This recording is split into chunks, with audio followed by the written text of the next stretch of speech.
Nice.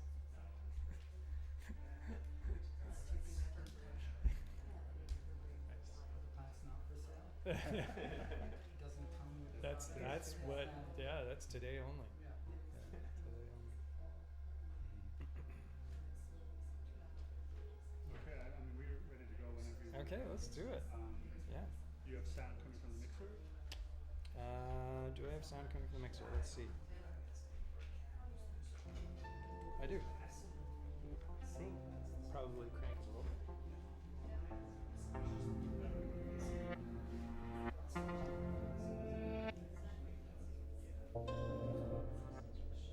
How's it sound?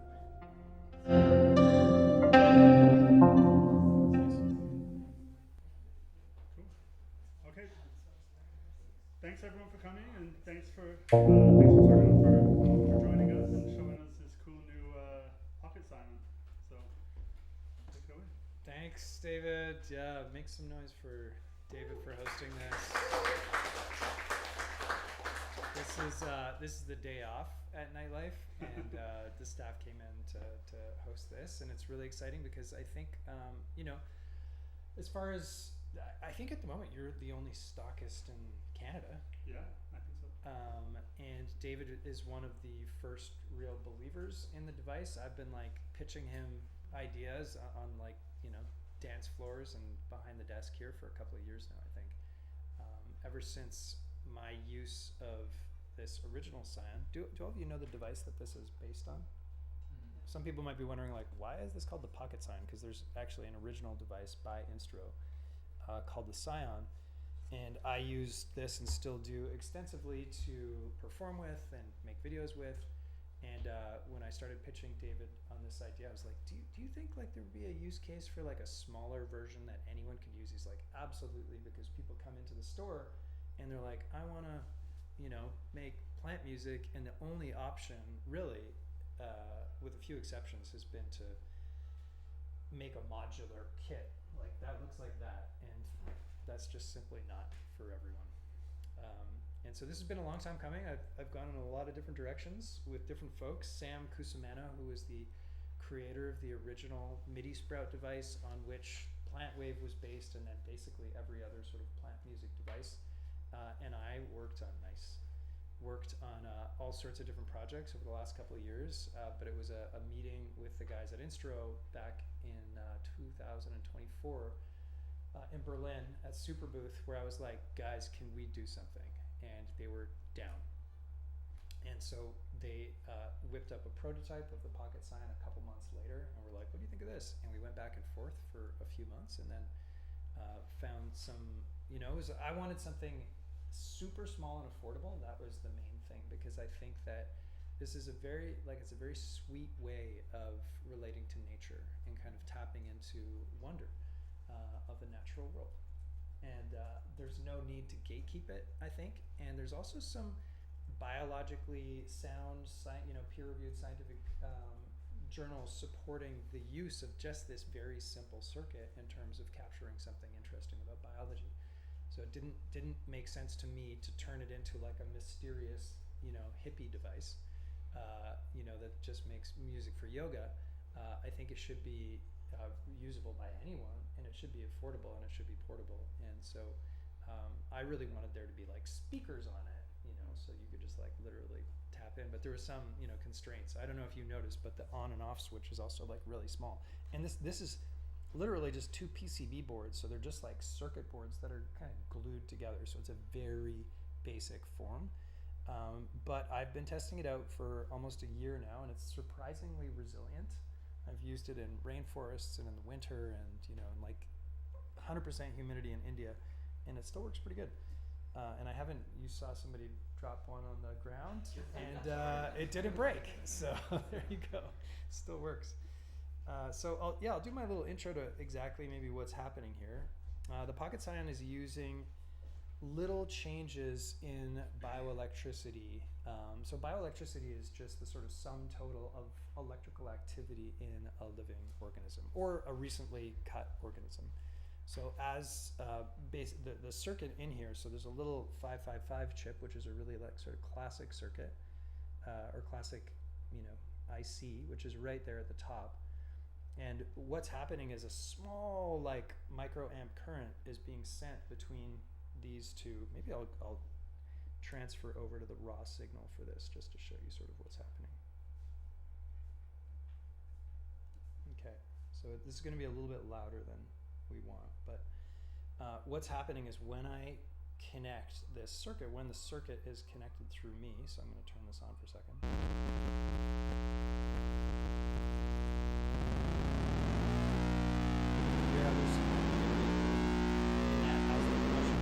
If I increase the pressure, the resistance is less, and the frequency of this pulse wave goes up. And if I have a little light pressure, maybe I'll increase the volume here just for like the metal heads. If I have very light pressure, it's a very low frequency pulse wave. You can actually hear the individual like edges of the pulse. Fun noise tool too. You know, you can put a little bit of reverb on there. And that's, when people are like, what's the raw sound? That is as close as you can get to the raw sound. It's like that what you're listening to here is the pulse wave that's created out of the integrated circuit, just going back and forth between two pins. And the less resistance there is, the higher the frequency, and the more resistance there is, the lower the frequency. And then all of the calculations come from that. So it's basically a lie detector. When there's big changes in conductivity, the frequency goes up, you get a spike, or a note is created. So I can also I can demonstrate that by just I can remove, you might have to crowd in a little bit here to see what's happening, but I'm going to remove the sensor. I'm going to remove the sensor here and plug. This is just a square wave. That's so sick. Okay, so I'm just going to turn this back to music. And what I'm doing right now is I'm sending a square wave in from this synthesizer here, which sounds like, maybe I'll just give you a sound of what it sounds like here. So that's what it sounds like. So that's just a really slow square wave. It's like just a click. And then as I increase it, it turns into a tone. And so all I'm going to do is send this square wave into the sensor. And you can hear that even when it's all the way down, the wave is still there. Like there's still a clicking happening. But after I plug it in, there's going to be an initial pulse of information into, oops, I need to plug my sound back in here. So if I move this, if the frequency of the square wave changes dramatically, you get a trigger. And then it settles, right? So if I go to a new frequency, you get a trigger, there's sound, and then it settles. And then if I go like up, there's sound, and then it settles. And when you're up at a higher frequency, there's a lot more harmonics and stuff going on, so there's more movement in the pulse wave, so it takes a little bit more time to settle. So what we're doing is turning these changes in frequency into music. And there's a number of ways you can do it. We've made some decisions on this particular device that are, similar to the decisions that were made in the original device here. But I think what's really cool about this is that everything is accessible, including the raw pulse wave and including all of the OSC data, which carries like all of the calculations that we've made. So if you want to make your own decisions, I think one of the problems I've had with this is that like a lot of decisions are being made for us, and they're not always like biologically sound decisions. And I have no doubt that over the next year, the whole team at Instruo and myself are really inspired to try to like make this as kind of biologically meaningful as possible. So there's going to be all sorts of new ideas about how we can do this. And this device, because it's cheap, relatively cheap, is the kind of thing that you could, have in your science class at school and like actually test it out and run like bench tests and see, what more you can do. So maybe I'll go back to like just the basic function. That's sort of the philosophy behind it. Any questions on any of that before I? The pitch change that you got off of the device itself, Yeah. What is that telling you about the change in the resistance or the frequency of Like the where node we're going? information? Yeah. Node information is sort of based on a lookup table. So there's a rough connection. The most biologically informative thing that you can listen to is just the amount of activity. So like you hear these bursts of activity as you change. The actual notes you have to like trace a little bit further back, but there is like, I think the important thing is this is not random. If you do the exact same motion or the exact same frequency change, you'll get the exact same response every time. So there's no like random, it sounds random, but there's no random generation here. It's just like a very deterministic calculation that's happening. Do you ever hear repeated phrases from biological sources? I mean, not that my brain can understand, but I think that's what would be cool. Like, it would be cool to just like actually record MIDI over long periods of time and look for flourishes or like look for the same kinds of patterns in the OSC data. Or I think probably even better, work on the pulse wave data and look for, you know, changes in there. So here are some of the different sounds that are, but we put like, in order to make this as accessible as possible, so right now I'll just use this mushroom that's in front of me. Actually maybe I'll use this little maple. Oh, I have to, that's the other thing that's actually important to note, is like, if you're plugged into something that is not grounded, this computer is not grounded, then I'm actually like creating a big capacitive plate here. So when you're working in the studio, just beware of your power. Because you can kind of complete the circuit. Like right now, my circuit is being completed because none of this stuff is grounded. Can I get some?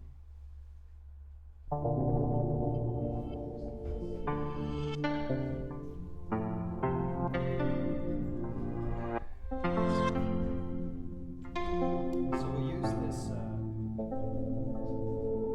mushroom as an example of instruments on board. And I based all of the instruments off of the kinds of sounds that I like to work with, so it's extremely biased. This is like what my concerts sound like.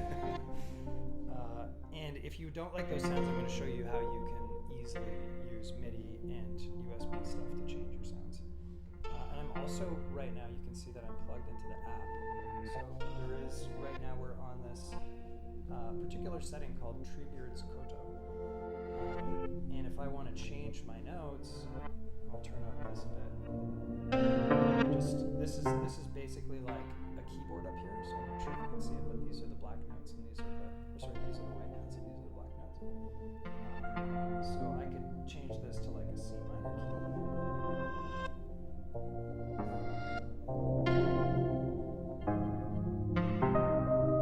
You can kind of do it in real time too, you know.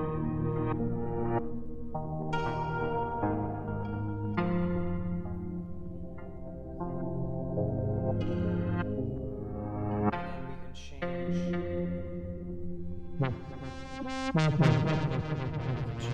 instruments. So this is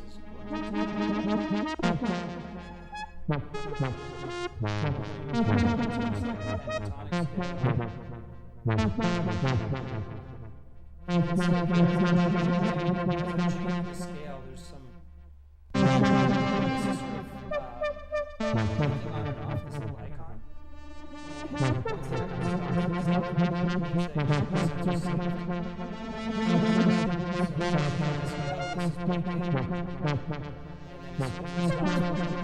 This is locked in. You can also turn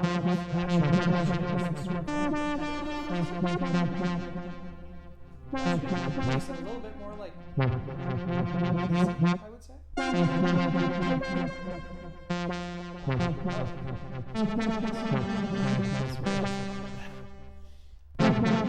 now I'll just go to this is another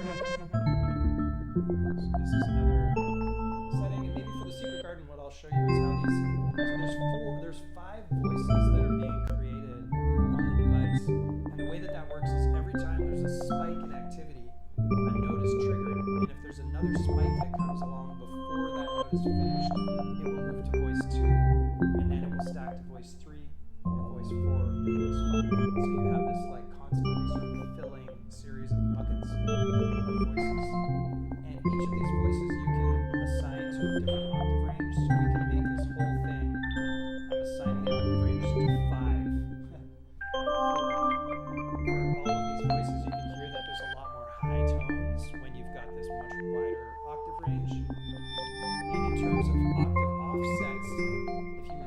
case, you can offset everything by two octaves. But if you wanted everything to be like super high and make like sparkle party, then you could put everything up. You could offset everything up. So this is sort of, I think there's some notes we're not even hearing. So I'm going to offset everything again back to 2 just so we have like a little bit of bass.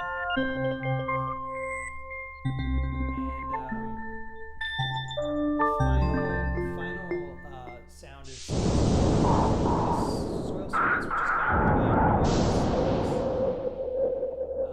and you can see that this one we have, it starts off as a chromatic scale just in case you want to do your quantizing on your modular or some other device. So this is, you can make any of these chromatic scales.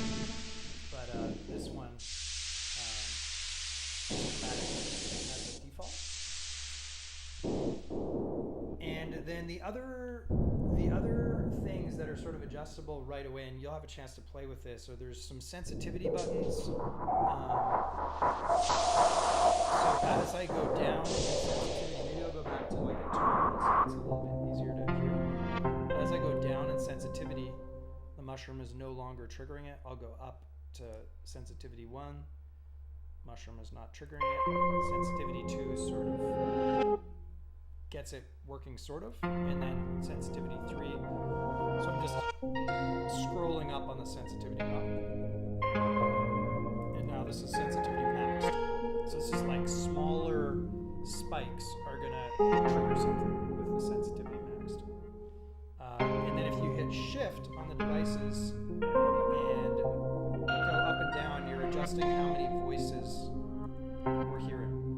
So I've just gone down to just the first voice now. So this is a lot less dense. If you're looking for something super minimal, you can just work with the first voice, and this is adding in the second voice, which gets a bit more busy, and then likewise all the way up to 5. So there's quite a bit of control just like using the app, and I mean you don't even have to use the app. The app is useful for scales. But there's quite a bit of stuff that you can do. And that was really the goal, is to make it usable right out of the box. You don't need to read the manual, you just plug it in and start messing with it. I think the other thing that probably some of you notice is if you don't have a sensor plugged in, you can just use your finger on the little touchpad. And then so if you did want to if you did want to get crazy again with like a noise device or something, and that's also right out of the box. Like noise is actually, pretty freaking awesome. So yeah, if we like filter that.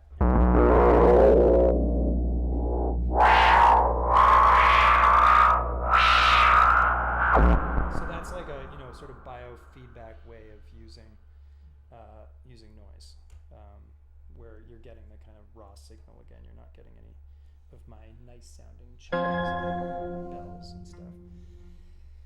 People get worked up about that stuff, So before I move on to like what you can now plug this into, we're going to get into Touch Designer and Ableton and some hardware. Is there any questions about just like the basic functionality? What do you get out of the MIDI CCs? Is that a copy of the note data at a different resolution, or is that something? You can choose. Yeah, I mean, you can do whatever you want with the MIDI CCs. You can sort of like set your CC to any of these different numbers and then use it to control. Oh, that's control going in, or that's a CC? That's what it's sending out. Okay. Yeah. Oh, I see. So a copy of the note data acts as a controller for totally for whatever. Yeah, if you want to turn something on and off, like side, compression or something like that. Yeah. Yeah. Is there any scope for like non-traditional tunings? Well, yeah, there is scope. You would just go chromatic and do it in Ableton. There's some challenges that we've run into with like trying to implement microtonal stuff, if that's what you're referring to. So yeah, I would say like go chromatic and then use maybe some of these inputs as a modulation source on it, or use the raw pulse wave and fuck around with that. Sorry, is there kids still? No, there's no kids anymore. Yeah, we have been talking about that, but there's some challenges with implementing that on this. Yeah. Anything else? So the easiest way to kind of get going, maybe I'll open up Ableton Live and just show you what that looks like with this. So I'm going to, on my controller, I'm going to go to multi-channel mode here, and you can see that multi-channel automatically sets your first voices, first channel, second, third, fourth, and fifth, in that order. And then I'll open up this little Pocket Scion set, and oh, okay, well, there's a lot, I've been recording some stuff here, but so if I plug again the sensor in, and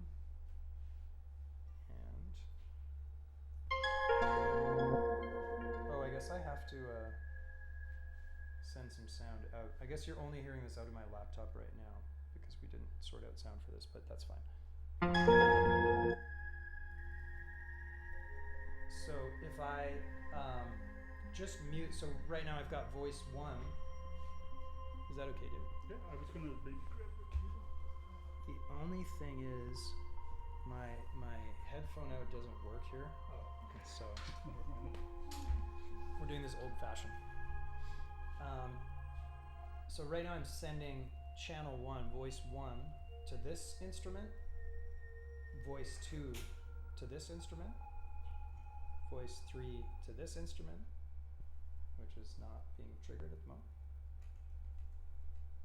Voice 4 to this, voice 5 to this, or sorry, voice 4, this was back on voice 2 again because I wanted it to happen more often. So again, the lower voices happen more frequently than the higher voices because you have to like stack the information up on top of one another. So this is on the 4th voice and this is on the 5th voice. And so, okay. So together, like all that's happening is we've got the same mushroom plugged in, but we've got this little bit of biological information kind of generating a patch for us. So, you know, you can get as crazy as you want. I haven't used any of the OSC data. You could use the OSC data within, oh yeah, I started mapping here, you can see. Yeah, I was working on something, I think I got sidetracked. But you can do some max for live patches and take some of the OSC data in and start using that raw data, which is defined down here in your app. So OSC data is just another stream of data that's coming through USB that allows you to access some of the calculations that we're making that form the basis for all the sounds. So the minimum value in a 10 measurement window of these pulse wave spikes, the maximum value, the mean of those 10 captures, the delta, which is the difference between the top and the bottom, the variance, and then the standard deviation. And so you can use each of those little calculations as modulators or as other sources of information in your compositions. And so here that's what I'm doing, using the variance and the deviation to move around. You can see that this is jumping around based on what's coming in from OSC. Any questions? And this happened natively. I had to do like nothing on live. I plugged in and it was just already working. So yeah. Any questions about live or like DAW type stuff? Okay, so I'll unplug from here and close Ableton. Oh, one thing that I wanted to do with this is I'm going to plug into the OPXY now, and if any of you are familiar with the OPXY, it has 8 different channels, and so I'm going to send the output from each of these voices into a different channel, again to create a kind of like generative composition. So I'm just waiting for it to save, and why don't I'll do like, let's see. That last one, did you want it to be Yes, I did. Thank you. Glad someone is paying attention. Octave range. Maybe I'll bring this down to like bass again, just to see what happens there. And I'm just gonna do like a sort of. Maybe I'll do like a. I'll do like a D Dorian kind of thing. Okay, so as soon as it's saved, I can unplug. And then again, I'm plugging it just straight into the OP.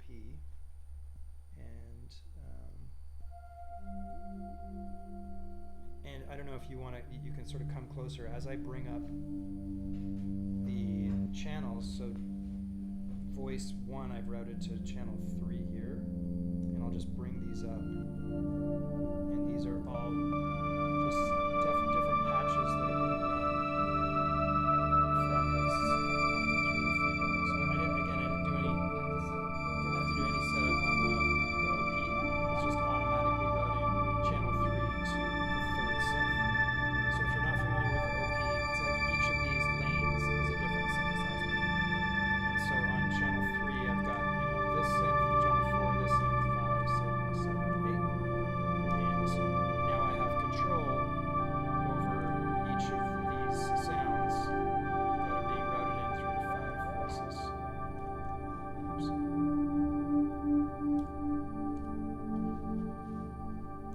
And so you can sort of like, you again use this as a nice source of like generative input for your compositions. With lots of nice variability, and you can, obviously you can set the scale in OPXY, but you can also set the scale. Any questions about that? I know that some of this, like, I know there's a variety of different experiences here, but I'm trying to sort of make sure I speak to, everyone. And then what I'll do right now, before we maybe move on to some other applications on the computer, is just take that same thing, and now I'm routing via the MIDI output right into the C shell. And the C shell is just like a hardware, like analog oscillator, again by Instruo. And so I'm just going to turn up this a little bit. So it's using the same scale as we just defined. Although I haven't tuned the root note of the oscillator, so it's probably doing something totally different. Let's see what happens actually if I turn this back on.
So yeah, you can have a lot of fun with that.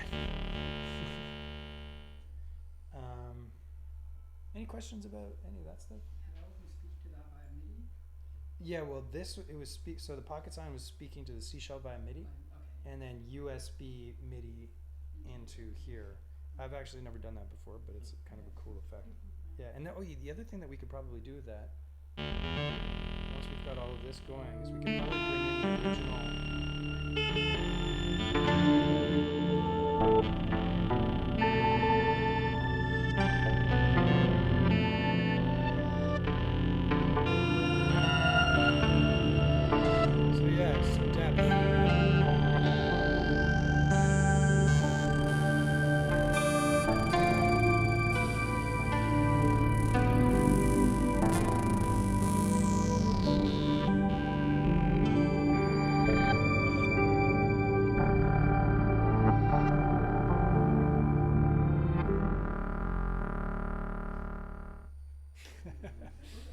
Yeah.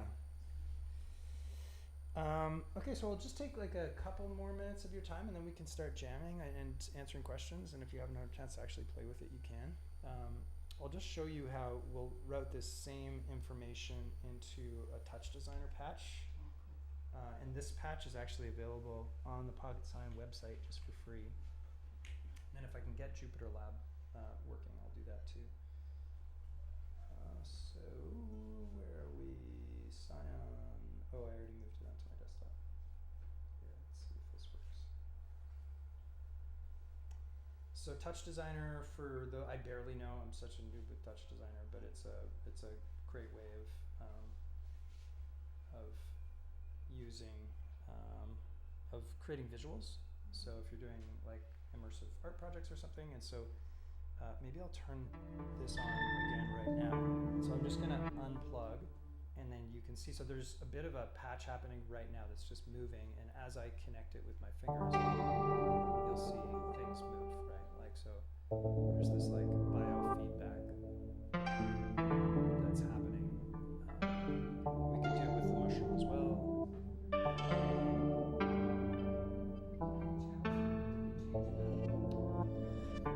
No, well, I mean, they could be, like, I think Lionel actually made this patch with a single channel of MIDI. Oh, I see, yeah. So I'll go back to single because I think the way that Lionel did it was, you see how there's some color coming in on the, so depending on what I think was it the loudness. Right, the loudness. The note and the loudness is creating different. So this is just like an example of taking it. If we sort of pan out here, you can see the actual patch here that's creating this. Yeah.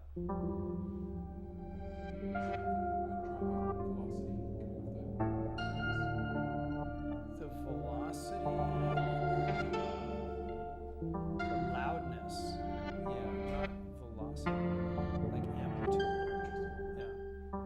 Like, are you talking about? Like from the Pocket Scion. Yeah, like in terms of the sounds that you're hearing? Yeah. Yeah, there's no velocity, but it's amplitude of the notes, Okay. which would be about the same effect.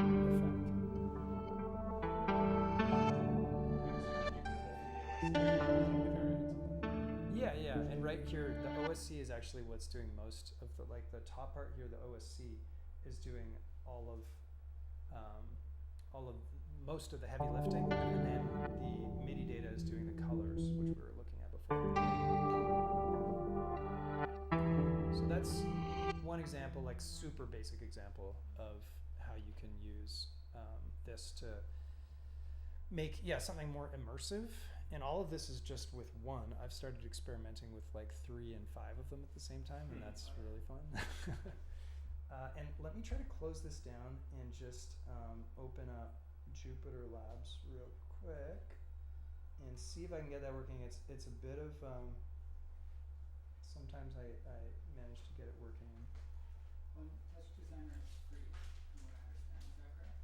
Well, my version that I'm using is It's not. free. It's Yeah. free, yeah. Yeah, totally. It's just the resolution is lower, but Right. you can use it for free. Yeah, Okay. yeah.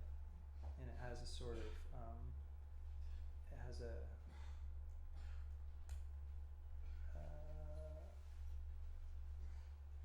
I'm just opening up Jupyter Lab here. So, Jupyter Lab is a free plotting software, like a live plotting software.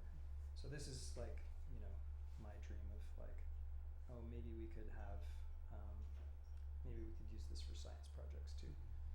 And so I'm just gonna run this template is also available. So let's see, I'm just gonna plug back into this mushroom. And run all the cells and see if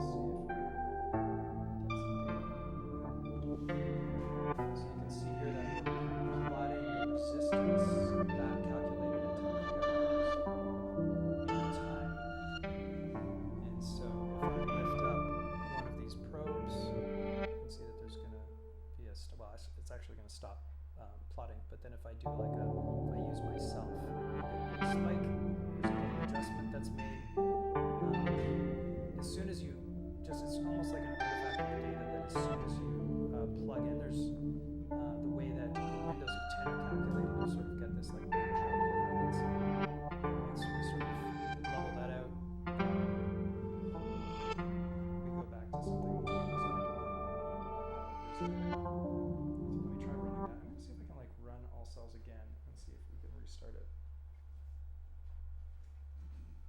it's waiting for data.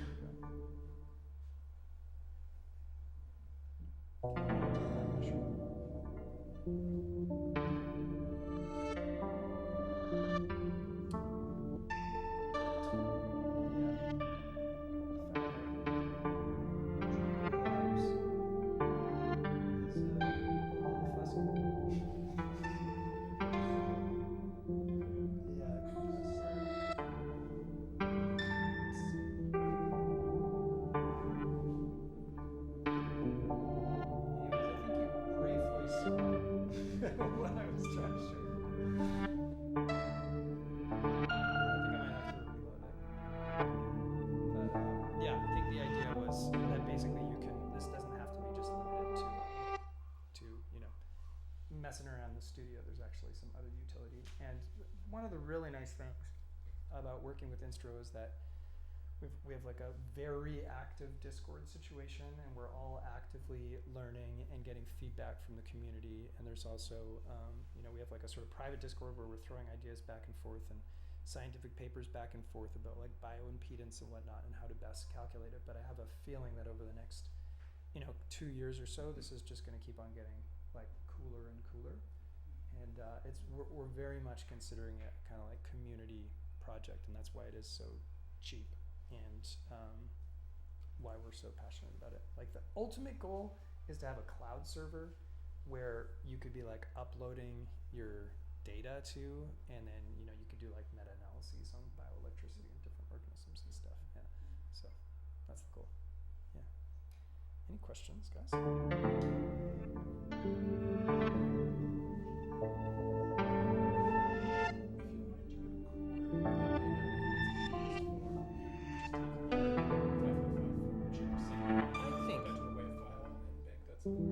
Yeah, you could do you could do that, and then you could feed it right back into the sensor. Or you could do your own, make whatever calculations you want to make with an Arduino or whatever, or run it into your computer and make whatever calculations you want to make. Yeah. I noticed that the nodes trigger a certain timing. Is there like a certain timing to which it will not trigger nodes, or? No, not I noticed when really. you multiple, then it kind of overlaps. When there's a single one, then you will like kind of say like maybe every 3 seconds max, almost. Right, like how frequently could voice one trigger? Yeah, I mean we could even just try it out right now. If I turn it on to like maximum sensitivity. You said it was part of the decay tail of the network. Yeah, it has to do with the decay. Yeah, if I just go down to one node.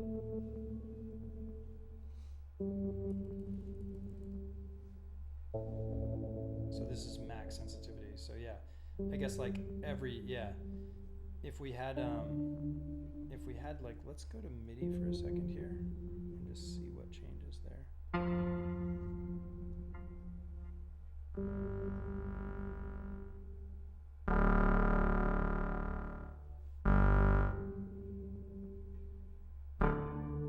Yeah, so this is about as quick as you could get it with one voice, which is why I guess it's kind of more interesting to have 2 voices so that there's something happening. Oh, I'm not going up in voices. Here we go.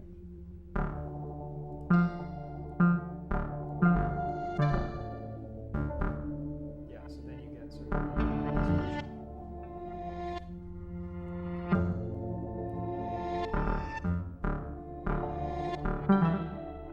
which is kind of maybe a fuller picture. But there are a lot of samples being taken per second. It's like literally every 10 pulses an average is taken, and there's a lot of pulses happening. Yeah. Anything else? Do you always have to plug in both to the same thing, like to sense something, or can you do multiple? Yeah, you could like take, I don't have any extra jumper cables right now, but you could like, if I go like this, now I'm sort of plugged into both. So you can do that. Yeah, you can plug plug multiple organisms into each other as long as there's Crocodile clips. yeah. Thanks, David. But sometimes I'll take like, you know, a bunch of different mushrooms and just connect them each with jumper cables, and then you can sort of make a big circuit with everything. Yeah. At the start, you mentioned that these were some sounds that you selected, the four kind of main notes. Is there any way to put one's own sounds onto? It's a great question. Would that It's the be through like a first built-in- question that most people have. No plans at the moment to allow people to do that, because the way that it like I made these sound sets, and it's really fucking complicated. Like the DSP is so small to make it like affordable and quick and stuff, and so it's like this crazy situation where you're having to like make a bunch of different versions of every note at very specific frequencies. And I think Mendel was saying that, you know, if you had a dashboard, that would be cool. So maybe in the future there'd be a dashboard and you can like make your own sets. But for the time being, I think we're gonna probably release different sound sets slowly, but that are made by people that we can have some kind of control over. Otherwise, I think it's just like a customer support nightmare. People be like, I can't understand how to do this. Yeah, it took me a while to figure it out. But if you had just like a pocket recorder and you could take the pulse wave output, record that, bring that back home, like you were saying, pipe that back in through the sensor, just plug the headphone cable into. Oh, like in device. terms of being away from home? Yeah, and then But you could you don't even need to do that. You can go straight. Oh, one of the things I didn't show you. MIDI. Yeah, you just go from here, like, so I have like a Model 15 emulator, and Another free, I think this one actually costs. Oh, So really? for some reason this is, there we go.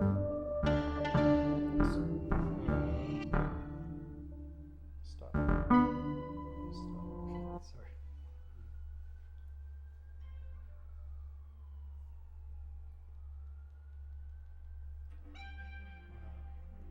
So that just works like natively into any app, like GarageBand as well. So you can open up GarageBand, which is free, and just record all the MIDI in multiple channels. Oh, is there mobile GarageBand? Yeah. Oh, sweet. Okay. Yeah. So if you're out in the forest and you're like, oh, I want to make a little recording, you can just do that, and you don't have to worry about like recording the audio and doing all that stuff.